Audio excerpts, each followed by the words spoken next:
예수님의 말씀을 되새겨 봅시다. 나는 내 아버지의 이름으로 왔다. 그런데도 너희는 나를 받아들이지 않는다. 다른 이가 자기 이름으로 오면 너희는 그를 받아들일 것이다. 자기들끼리 영광을 주고받으면서 한 분이신 하느님에게서 받는 영광은 추구하지 않으니 너희가 어떻게 믿을 수 있겠느냐. 인간은 보이는 것에 민감하지만 보이지 않는 것에는 무디입니다. 그래서 보이는 사람들에게는 민감하지만 보이지 않는 하느님께는 많이 무디입니다.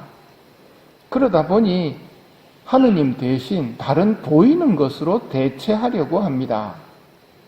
그게 숫송아지 상이 되었든 사람이 되었든 보이는 것을 믿으려고 합니다. 그래서 우리 신앙인은 사람도 조심해야 합니다. 사제나 수도자를 하느님처럼 생각하거나 성당에서 영향력 있는 사람을 믿으려 한다면 그게 우상 숭배입니다. 우리 믿음의 대상은 하느님뿐입니다. 이 가르침이 누구를 보고도 아버지라, 누구를 보고도 스승이라, 선생이라 하지 마라 하신 뜻입니다. 예수님께서 계속해서 말씀하십니다. 그러나 내가 너희를 아버지께 고소하리라고 생각하지는 마라. 너희를 고소하는 이는 너희가 희망을 걸어온 모세이다. 오늘 독서에서 이스라엘이 왜 모세에게 희망을 걸었는지 이유가 나옵니다.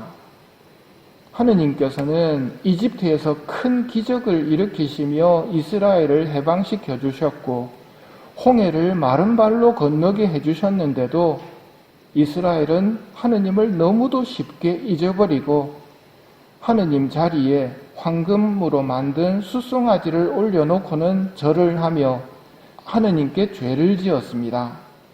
이 큰 죄를 모세가 나서서 중재합니다.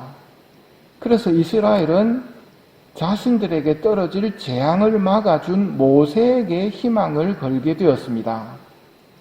그런데 그런 모세가 하느님께 고소할 만큼 이스라엘이 큰 죄를 짓게 되지만 예수님은 고발하시지 않으시고 모세가 고발할 거라고 말씀하십니다. 무슨 큰 일이 일어났을까요? 이건 앞으로 일어날 일도 예수님께서 비유로 들려주셨습니다. 포도원을 만들고 소작견들에게 맡기고 떠난 주인 이야기. 그런데 도조를 내지 않는 이스라엘은 도조를 받으러 온 종들을 때리고 죽입니다. 그러자 주인님이 외아들을 보냅니다. 그런데 소작견으로 비유되는 인간들은 그 외아들을 죽여버립니다. 이거는 모세도 감당하지 못할 큰 죄인데 하느님은 인간과 다르십니다. 이것을 우리는 잘 새겨야 합니다. 선을 악으로 갚은 인간인데 하느님께서는 그 인간의 악을 다시 선으로 갚으십니다.